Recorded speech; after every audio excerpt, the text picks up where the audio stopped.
tugas doa malam hari ini. Selamat malam kepada Pastor Rudi Rakito Jati Omi. Selamat malam, Pastor. Terima kasih sudah berkenan hadir malam hari ini di LTF untuk memberikan renungan pada malam hari ini. Selamat malam, Ibu Regina. Selamat malam, Suster Katarina. Dan selamat malam, Bapak, Ibu, serta adik-adik sahabat LTF semua. Puji syukur kita haturkan kepada Tuhan bila malam hari ini kita semua masih bisa berkumpul melalui Zoom untuk berdoa novena kerahiman ilahi dan Koronka hari yang ke-8. Tema renungan malam hari ini adalah perkawinan di Kana dengan bacaan diambil dari 2 Yohanes 1-11 yang akan dibawakan oleh Pastor Rudi Rakito Jati Omi. Dan nanti akan disambung dengan sharing iman oleh Ibu Teresia Lu dari Kuala Lumpur. Bapak Ibu, sebelumnya izinkan saya untuk copy paste dari gaya Ibu Jenny yang selalu membuka sebelum renungan dengan pantun. Ternyata beliau mempunyai banyak koleksi pantun dan kemarin saya mendapat kiriman yang luar biasa banyaknya. Malam hari ini saya akan membacakan pantun tulisan dari adik kita Dewi Dwi. Selamat malam Dwi.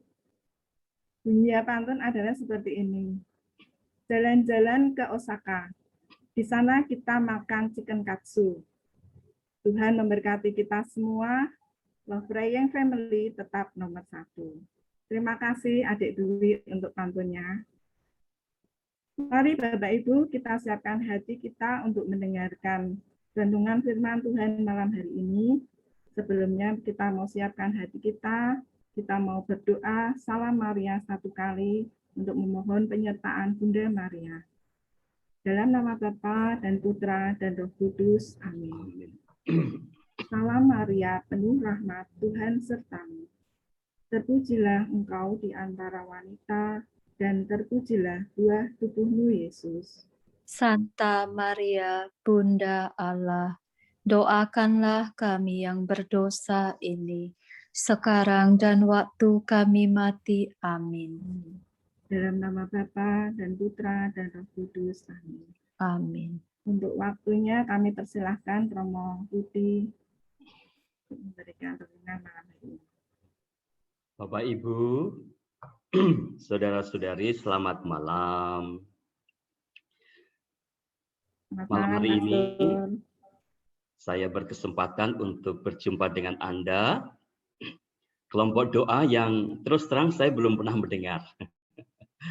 Belum pernah mendengar nama LPF, Love Praying Family. Tetapi tidak jadi soal.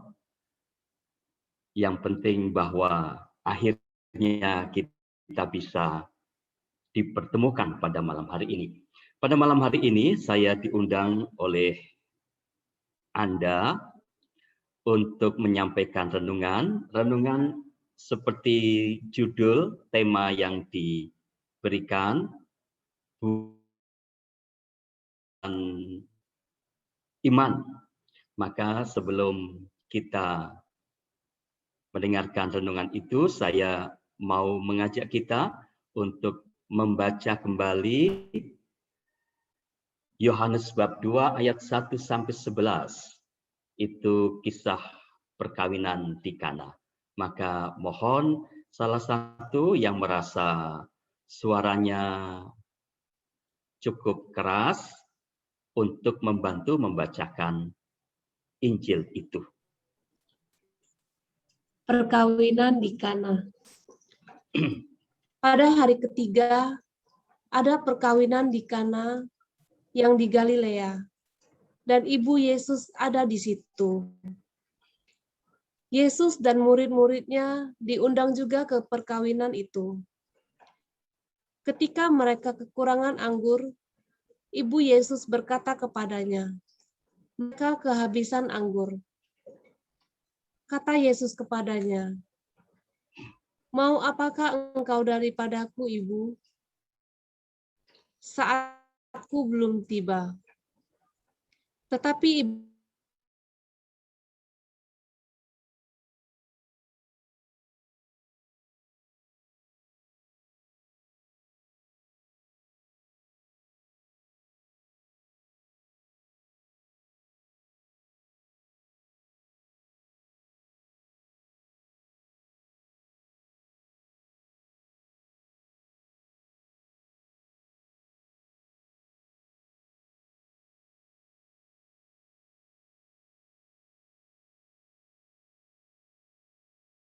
di Galilea sebagai yang pertama dari tanda-tandanya, dan dengan itu ia telah menyatakannya kepadanya. Demikianlah Injil Tuhan. Terpujilah Kristus. Baik, sebelum renungan saya ingin meminta sebuah lagu di setel untuk kita.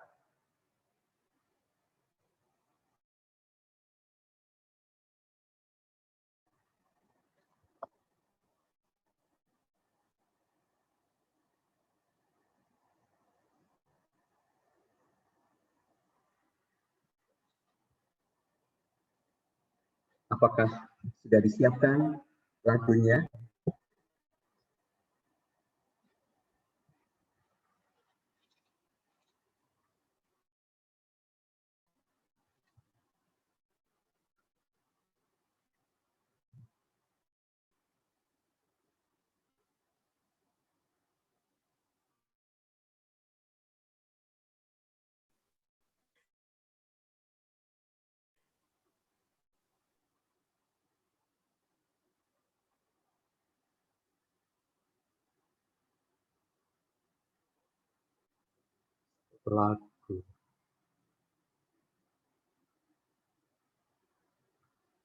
Lagu berjudul Yesus.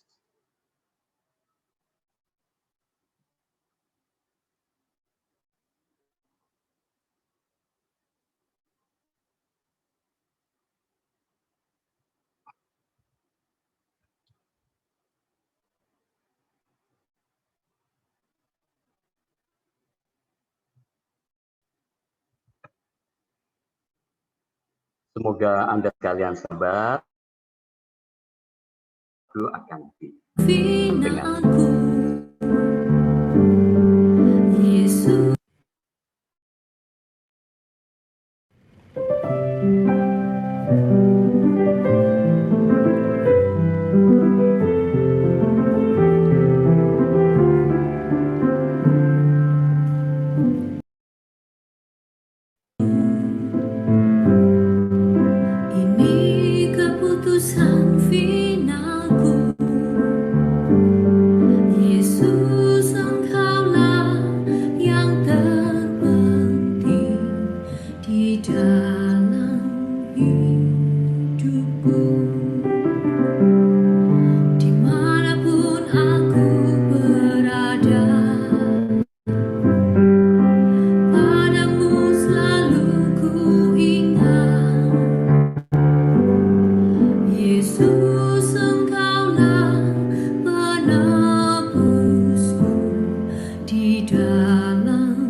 Kemanapun aku melangkah,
Baik, para ibu bapak,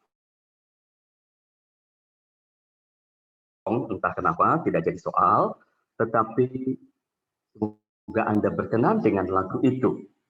Dan Anda makin Anda berdoa koronkan.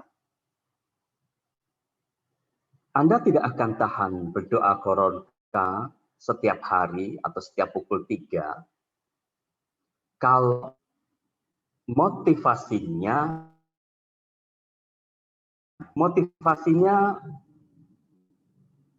bukan sekedar karena sedang mempunyai ujub tertentu, tetapi karena mau menyenangkan Yesus. Kalau kita lakukan sesuatu yang kita senangi, itu sampai kapanpun kita tidak akan bosan melakukannya. Nah, lagu itu lagu yang baru kemarin hari Sabtu siang selesai dimasak. Minta maaf belum diberi slide-nya.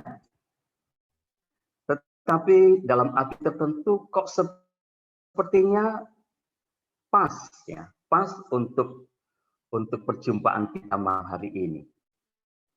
Tidak pernah merencanakan berjumpa dengan Anda, tetapi dalam minggu yang lalu saya menemukan kata-kata untuk lirik lagu itu.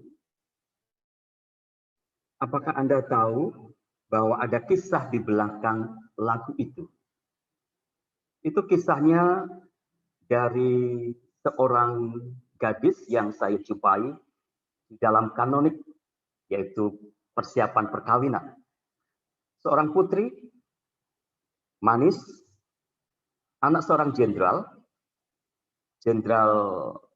bintang 2, Angkatan Laut, kanonik, dan bimbingan dengan saya. 2 minggu sebelum menikah, batal. Resepsi dibatalkan. Gedung sudah disewa, undangan sudah disebar, konsumsi sudah dibayar, semua siap untuk peristiwa penting itu. Tetapi 2 minggu sebelum dirayakan, dibatalkan. Apakah Anda bisa membayangkan seorang jenderal yang akan menjadi tuan pesta akhirnya tidak jadi? Mungkin orang akan kasak kusuk ya, ada apa? Si gadis itu bercerita kepada saya bahwa setelah perkawinan nanti, dia akan diboyong oleh suaminya ke Bali.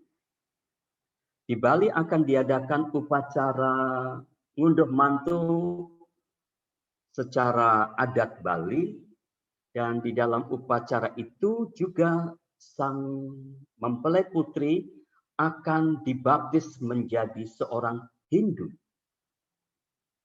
Dan dia tidak mau. Mengapa? Dia mengatakan, Romo, saya tidak bisa meninggalkan Yesus. Saya tidak bisa meninggalkan Yesus.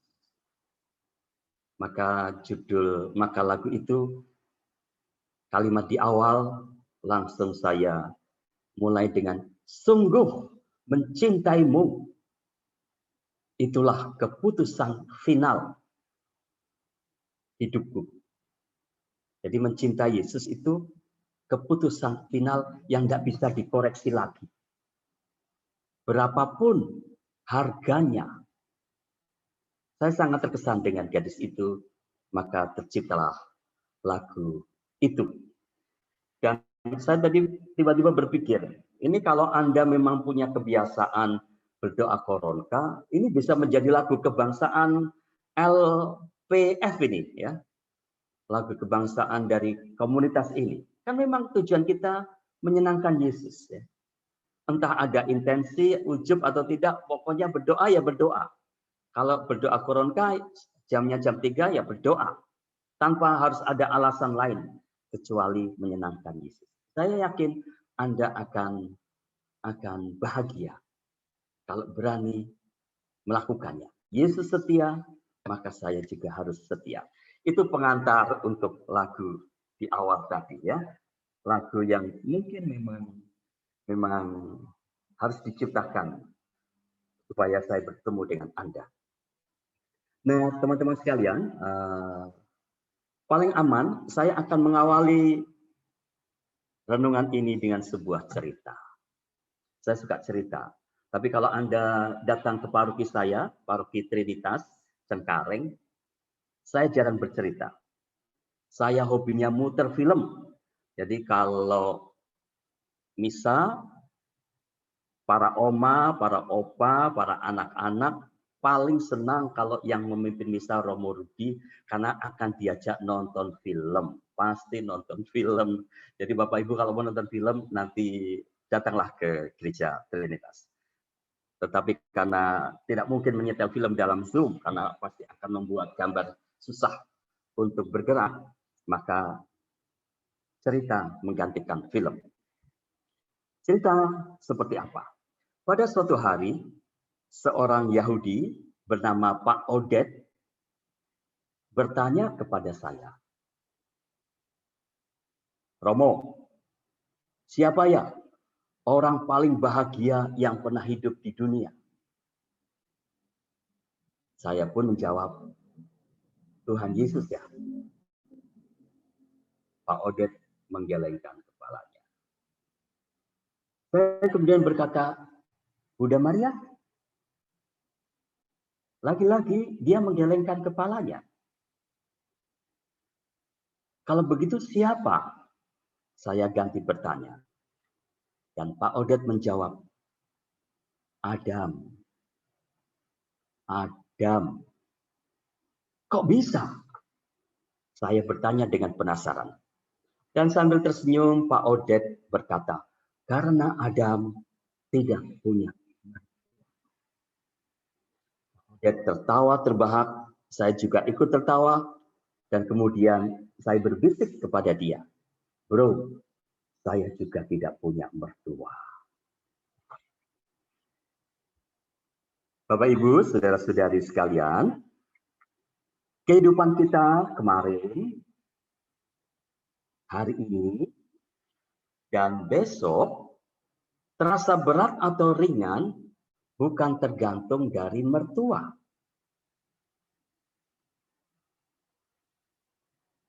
Itu sebabnya bicara kepada Anda, karena kebahagiaan kita tidak tergantung pada mertua. Saya tidak perlu khawatir berbicara tentang keluarga di depan Anda.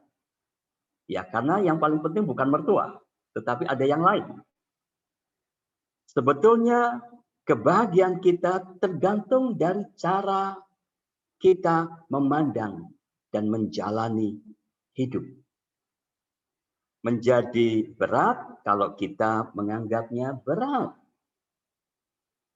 Tetapi juga bisa menjadi ringan kalau kita tahu cara menjalaninya, tahu rahasia untuk jadi bahagia, selalu punya rasa syukur, dan punya selera humor. Dan satu lagi, tergantung ketika bangun pagi, saya berkata apa. Kalau saya berkata, hari ini cuaca indah. Atau kalau saya berkata, saya bahagia Tuhan. Maka sepanjang hari, kemungkinan besar, saya memang akan berbahagia. Mood saya sudah enak, karena saya sudah mengatakan, saya berbahagia. Tetapi memang, gara-gara tidak cocok dengan mertua, bisa-bisa hidup kita jadi kurang produktif. Iman dan kasih kita tidak menghasilkan banyak buah. Itu bisa gara-gara punya relasi yang tidak mesra dengan mertua. Teman-teman sekalian, apa buah iman Apa buah kasih? Ini seperti pelajaran.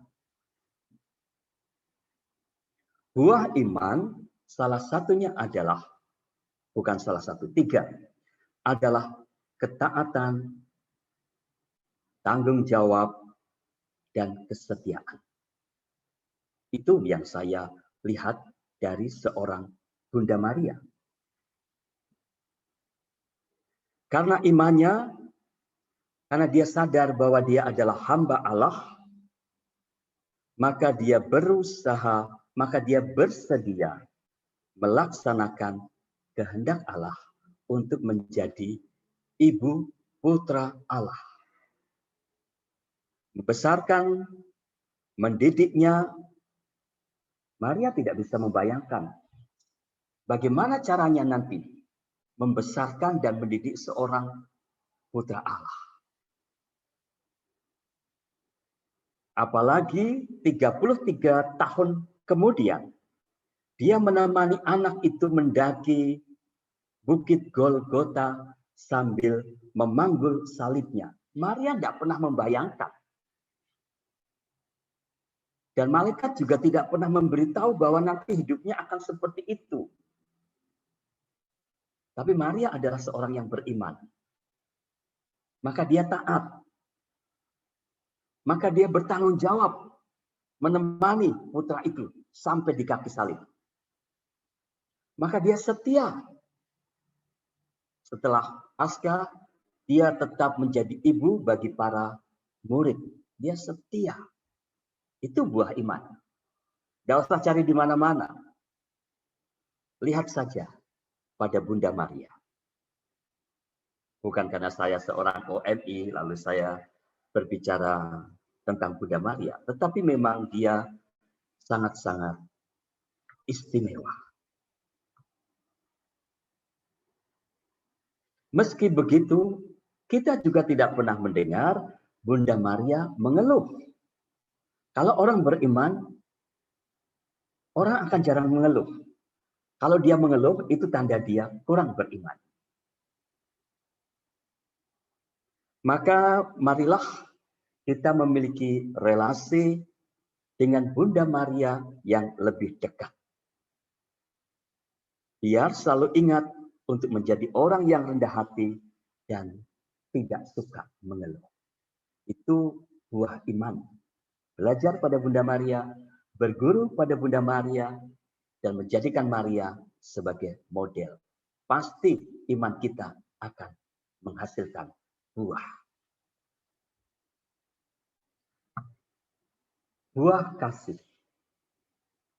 Ada banyak. Kita bisa melihat daftar buah kasih itu dalam surat Paulus kepada umat di Korintus bab 13 ayat 1 sampai 13, khususnya pada ayat 4 sampai 7. Misalnya, kasih itu sabar, kasih itu murah hati, kasih itu sopan, kasih itu tidak marah-marah, dan lain-lain. Daftarnya lumayan panjang. Tetapi masalahnya, kita ini kan manusia pelupa. Dan juga tidak membaca perikopa itu setiap hari. Maka bagaimana caranya supaya ingat? Kalau untuk urusan bangun tidur supaya tidak telat, kita bisa pasang alarm. Atau minta tolong orang untuk membangunkan kita. Nah sekarang kalau urusannya supaya ingat perikopa Korintus 13:1 sampai 13 itu gimana ya caranya ya? Harus ada niat besar untuk mengingat dan mungkin menghafalkannya. Tapi orang Katolik tidak suka menghafal. Saya juga tidak suka menghafal. Menghafal itu tidak penting. Yang penting memahami. Itu lebih penting. Anda bisa menemukan cara untuk mengingat perikopa itu. Misalnya Anda membaca perikopa itu, Anda rekam dengan handphone Anda, baca dengan baik, dan Anda bisa sering-sering menyetel ulang rekaman pembacaan perikopa yang Anda lakukan itu. Atau akan mencari di Google perikopa itu dalam bentuk gambar, dicetak, kemudian ditaruh di figura yang besar, bisa ditempelkan, digantung di dinding kamar Anda, atau di dinding ruang tamu Anda, supaya setiap hari sesering mungkin bisa tanpa sengaja atau sengaja membaca perikopa itu. Anda akan hafal, Anda akan ingat. Tetapi kalau tidak ada niat melaksanakannya, ya tidak akan menghasilkan perubahan apapun. Kalau tidak ada niat, buah-buahnya tidak akan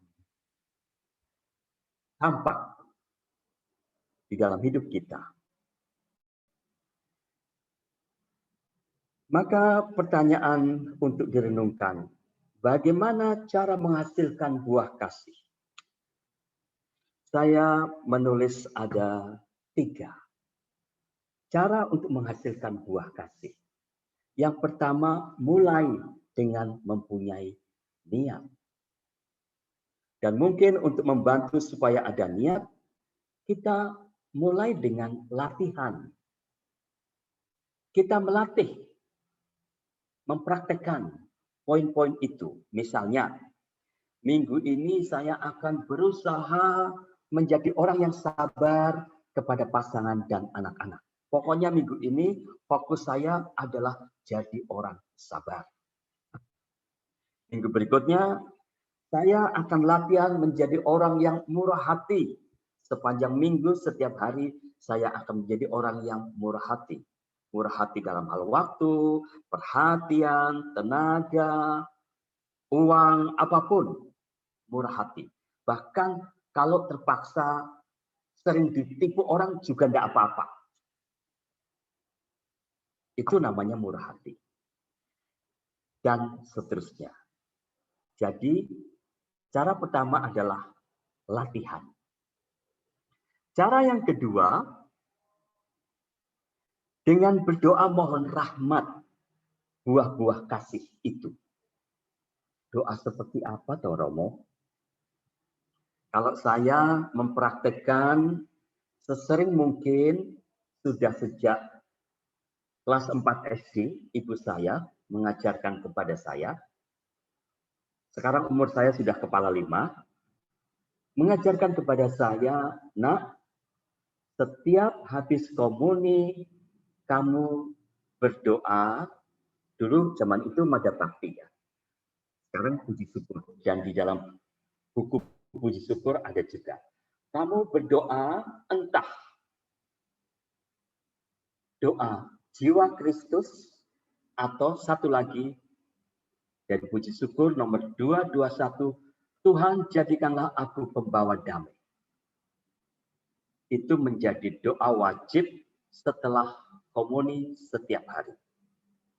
Tuhan jadikanlah aku pembawa damai, bila terjadi kebencian, jadikanlah aku membawa cinta kasih, dan seterusnya. Kalau itu didoakan setiap hari, itu akan memberi efek. Di dalam hidup saya, itu memberi efek. Kalau saya bertemu dengan orang yang sulit saya pahami, saya akan teringat bahwa di dalam doa puji syukur itu juga tertulis kalimat lebih baik memahami daripada dipahami. Jadi kalau saya bertemu dengan orang seperti itu, saya ingat doa itu dan saya praktekkan. Itu yang namanya kekuatan doa mohon rahmat buah-buah kasih. Yang ketiga, jadi melatih, mendoakan, satu lagi, dan saya sangat yakin dengan hasilnya. Yaitu bila seseorang nempel pada Yesus. Seperti sebatang ranting tinggal pada pokoknya.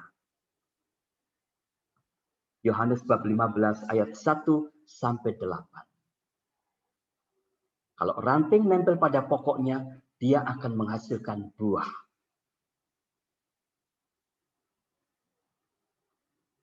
Perumpamaan pokok anggur itu nanti hari Minggu Bapak Ibu akan mendengarkan di dalam Injil. Tetapi dalam Injil yang kita dengarkan baru saja, kisah perkawinan di Kana, kita melihat Bunda Maria nempel pada Yesus. Bunda Maria memberitahu Yesus. Dia bergantung pada Yesus. Dan ketika Yesus turun tangan, kasus kesulitan di dalam acara resepsi di Kana itu teratasi. Anggurnya habis. Anggur itu simbol cinta. Di dalam perkawinan, cinta bisa habis. Kalau habis bagaimana? Datang pada Bunda Maria. Dan apa yang akan dilakukan oleh Bunda Maria? Pergilah kepada Yesus. Bunda Maria berkata kepada para pelayan, apa yang dikatakan kepadamu, buatlah itu. Ketika Yesus turun tangan, sang pokok anggur sejati, maka terjadilah mukjizat itu. Air menjadi anggur. Cinta di dalam keluarga itu hadir kembali. Guci-guci atau tempayan-tempayan cinta bisa kering. Tetapi kalau Yesus kita undang, maka kita akan memperhatikan apa yang diminta Yesus. Cinta itu akan tumbuh kembali dan berkelimpahan.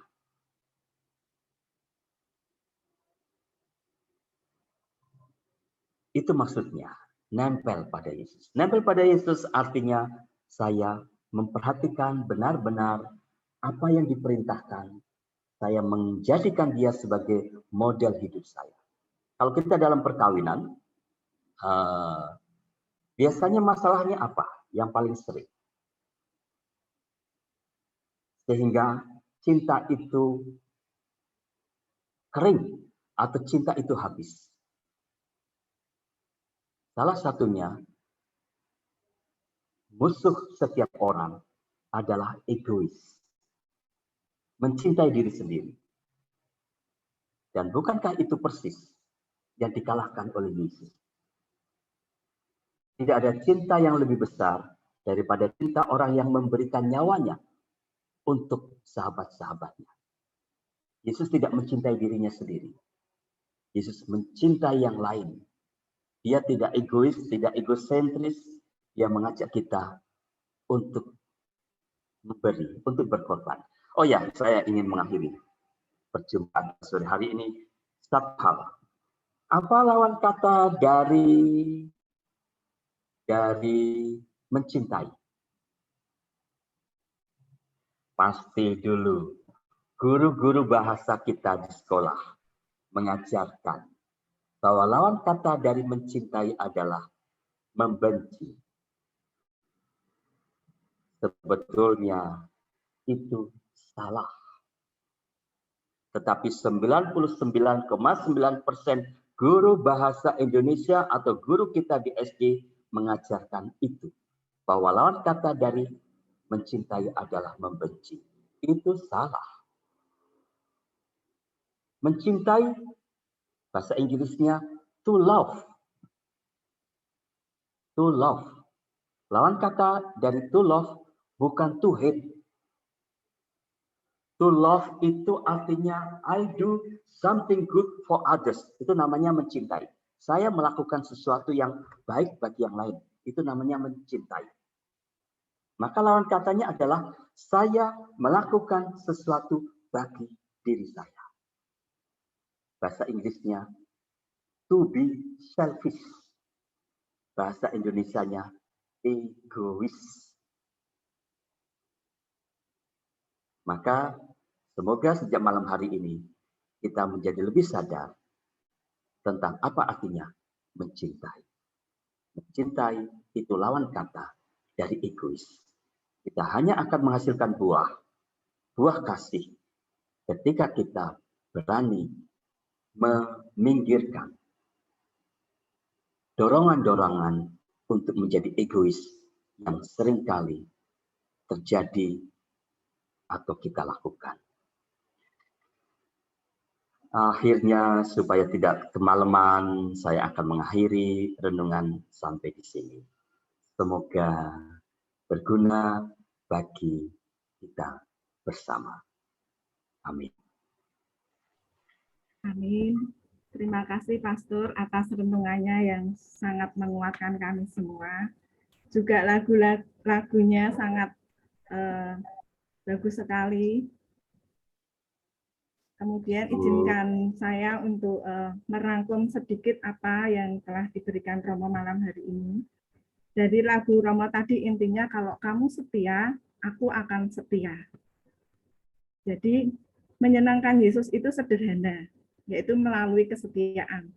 Kadang kesetiaan kita pada Yesus itu diuji melalui suatu peristiwa-peristiwa di mana kita itu dihadapkan pada suatu pilihan hidup. Itu kadang seringkali peristiwa itu yang menguji kita apakah kita tetap setia memilih Yesus atau memilih yang lain. Kemudian kebahagiaan kita itu tergantung dari cara kita memandang atau menjalani hidup. Menjadi berat kalau kita memandang hidup kita itu berat, tapi menjadi ringan kalau kita mau mensyukuri apa yang telah Tuhan sediakan dalam hidup kita. Dan Bunda Maria telah memberikan teladan kita melalui iman Bunda Maria, yaitu dengan menghasilkan buah kasih, yaitu ketaatan, tanggung jawab, dan kesetiaan. Kita diharapkan untuk selalu memiliki relasi dengan Bunda Maria supaya kita belajar untuk rendah hati, dan nantinya kita akan menghasilkan buah-buah kasih. Untuk menghasilkan buah kasih, ada 3, yaitu mulai dengan membuat niat atau melatih diri kita. Yang kedua, berdoa, mohon rahmat pada Tuhan supaya kita dapat memperoleh buah-buah kasih tersebut. Kemudian kita nempel pada Yesus atau intim dengan Yesus. Dalam perkawinan di Kana, Bunda Maria telah memberikan kita teladan ketika Bunda Maria nempel atau intim dengan Yesus, setiap persoalan atau masalah dalam hidup kita ini akan diberikan jalan keluar. Yang terakhir, mukjizat terjadi bila ada mukjizat terjadi ketika ada persatuan antara usaha kita dan kasih Tuhan. Ketika tangan kita terangkat dan tangan Tuhan turun, itulah di saat itulah mukjizat terjadi. Demikian Pastor, terima kasih atas renungan malam hari ini sekali lagi. Kemudian malam hari ini ada Ibu Teresialu yang akan memberikan sharing imannya pada kita semua. Kami persilahkan Ibu Teresialu. Selamat malam Romo, selamat malam Suster, terima kasih Bu Vero, selamat malam Bu Regina. Terima kasih untuk malam ini saya diberi kesempatan.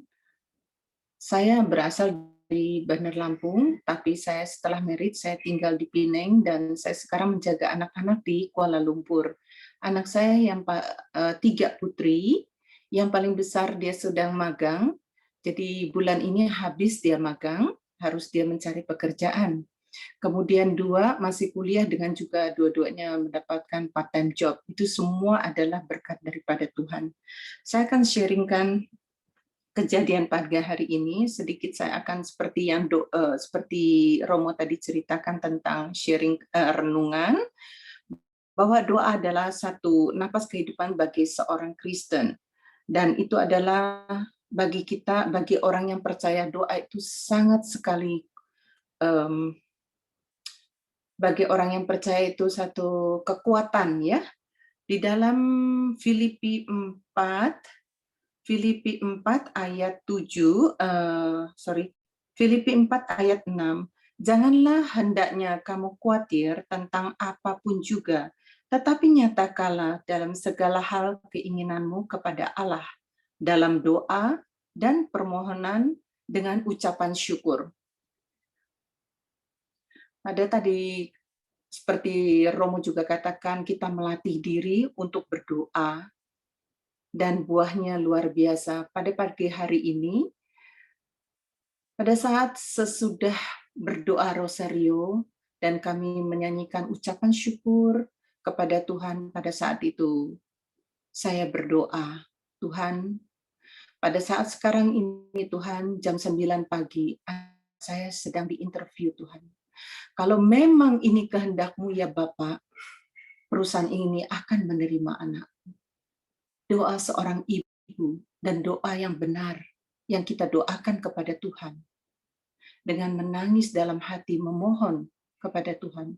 Dengan kepercayaan yang penuh bahwa Tuhan akan mengabulkannya. Begitu selesai kami berdoa, kira-kira pukul 9, setengah 10, anakku keluar dari ruangan di mana dia biasa bekerja online. Dia berlari kepada saya menjerit, Mami, saya diterima bekerja, Mami. Saya katakan, ya Tuhan, terima kasih Tuhan, Engkau telah menjawab doa-doa. Sebagai seorang ibu yang mengharapkan anak yang mendapat pekerjaan, pada saat sekarang ini tidak mudah mendapatkan pekerjaan. Tapi luar biasa Tuhan kita. Jangan lupa kita berdoa dengan kepercayaan yang penuh di dalam hati kita. Pasti Tuhan akan mengabulkannya. Terima kasih atas waktu yang diberikan kepada saya. Saya kembalikan kepada Ibu Vero. Terima kasih Ibu Teresia, sungguh luar biasa sharingnya malam hari ini. Seperti ada ungkapan suksesnya seorang anak itu adalah doa, berkat doa dari orang tua, dan sukses seorang suami itu juga merupakan bagian doa dari seorang istri. Terima kasih Bu Teresia atas sharing imannya malam hari ini. Masih mungkin Romo mau menanggapi sharing iman dari Ibu Teresia. Terima kasih, saya tidak menanggapi, tetapi saya ingat dulu ketika saya ujian terakhir sebelum imamat, itu ujian pendadaran, harus bertemu dengan 2-3 penguji sekaligus, masing-masing berbicara dengan dosen itu masing-masing 45 menit. Dan waktu itu yang saya ingat hanya satu, bahwa ketika saya sedang ujian ini, ibu saya di rumah sedang berdoa untuk saya. Dan saya melewati ujian itu dengan lulus, dan saya merasakan kalau ibu saya di sana tidak berdoa, saya pasti waktu ketemu dosen itu sudah grogi. Terima kasih. Terima kasih, Pastor, untuk tanggapannya bagi Ibu Teresia. Masih ada waktu 5 menit, kami persilahkan satu orang, mungkin Bapak Ibu yang mau kembali sharing atau bertanya pada Pastor Rudi. Satu orang, masih ada waktu 5 menit, kami persilahkan.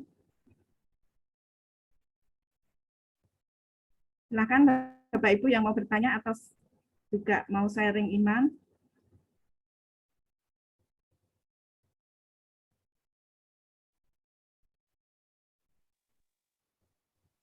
Apa Bu Vero, boleh saya tambahkan, Bu? Silakan Bu Teresia. Oke, saya ambil dari ayat Matius 7 ayat 7. Mintalah maka akan diberikan kepadamu. Carilah maka kamu akan mendapatkan. Ketuklah maka pintu akan dibukakan bagimu. Pada saat saya keadaan krisis ekonomi sekarang ini, usaha dengan doa, dengan ayat ini, saya berdoa memohon kepada Tuhan, terutama pada saat misa. Misa itu sangat luar biasa. Pada saat itu saya berdoa, Tuhan, tolong aku Tuhan, berikan customer untuk membeli ikan-ikan, kami perusahaan ikan ya, jadi membeli ikan-ikan. Itu misa, di tengah-tengah misa ada seseorang yang menelpon saya, karena kita misa sekarang online ya, jadi kita tengah-tengah misa, Tuhan, saya menangis di hadapan Tuhan, saya berlutut kepada Tuhan di bawah, Tuhan, Engkau sungguh baik Tuhan, Engkau memberikan tepat pada waktunya. Dan Engkau berikan jawaban belum sampai beberapa menit saja Tuhan. Engkau tahu isi hati kami. Isi hatiku. Luar biasa Tuhan. Kami bersyukur kepada Tuhan. Terima kasih Bu Vero. Terima kasih Bu Teresia. Sungguh luar biasa ketika kita berdoa di hadapan Sakramen Maha Kudus melalui misa. Maka jangan sampai kita melepaskan diri dengan misa atau menyambut tubuh dan darah Kristus. Terima kasih. Mungkin masih ada Bapak Ibu yang mau sharing atau bertanya pada Romo. Kita saling menguatkan ketika kita mendengar sharing saudara-saudara kita.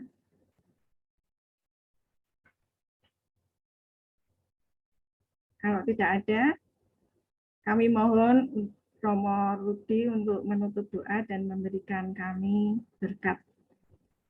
Saya persilahkan Romo. Baik. Jadi besok masih ada 1 kali lagi bertemu. Ini hari ke-8 bukan? Iya, Atau hari ini ke-9? hari ke-8. Berarti masih 1 kali lagi? Iya. Baik teman-teman sekalian, mari kita mengakhiri perjumpaan pada malam hari ini dengan berdoa dan mohon berkat Tuhan. Dalam nama Bapa dan Putra dan Roh Kudus. Amin. Bapa yang Maha Baik, kami bersyukur pada malam hari ini telah bersama-sama bersatu padu dengan teman-teman dari berbagai tempat untuk memuji Putramu dan juga mendengarkan sabdanya. Semoga apa yang telah kami terima akan membekali perjalanan hidup kami selanjutnya, sehingga hidup kami sungguh-sungguh bagaikan ranting pada pokok anggur yang mampu menghasilkan buah-buah kasih dan iman. Dan bimbinglah perjalanan hidup kami, semoga kami makin berkenan, hidup kami makin berkenan di hadapan-Mu, dan keluarga kami yang kami doakan senantiasa di dalam kasih-Mu. Bapa, sesaat lagi kami akan melanjutkan hidup kami. Sudilah Engkau memberkati malam ini, memberkati tugas-tugas yang mungkin masih harus kami bereskan, dan juga menganugerahkan istirahat bagi kami, sehingga kami sehat, apalagi pada masa pandemi ini. Lindungilah malam ini dengan berkat-Mu, dan besok Engkau masih berkenan menganugerahkan kepada kami kesempatan hidup, agar kami makin mampu mengasihi orang-orang di sekitar kami dan menjadi saksi cinta kasih-Mu bagi sesama kami. Bunda Maria, sebagaimana Engkau begitu memperhatikan putra-Mu, sudilah Engkau juga memperhatikan keluarga kami masing-masing, dan mohon berdoalah untuk kami selalu. Kemuliaan kepada Bapa dan Putra dan Roh Kudus, seperti pada permulaan, sekarang, selalu, dan sepanjang segala abad. Amin. Tuhan sertamu, dan sertamu juga. Semoga kita sekalian, keluarga kita, dan kegiatan kita diberkati oleh Allah yang Maha Kuasa, Bapa dan Putra dan Roh Kudus. Amin. Sekali lagi terima kasih Romo yang telah hadir malam hari ini. Semoga Tuhan selalu memberkati Romo dan menyertai Romo selalu. Terima kasih Bapak Ibu. Terima kasih Romo. Mari. Terima kasih Romo Rudi. Terima kasih Romo. Terima kasih Romo.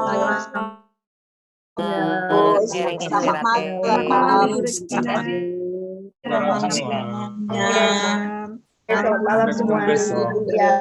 Selamat malam. Malam Romo. Sampai ketemu besok. Selamat malam. Malam semuanya.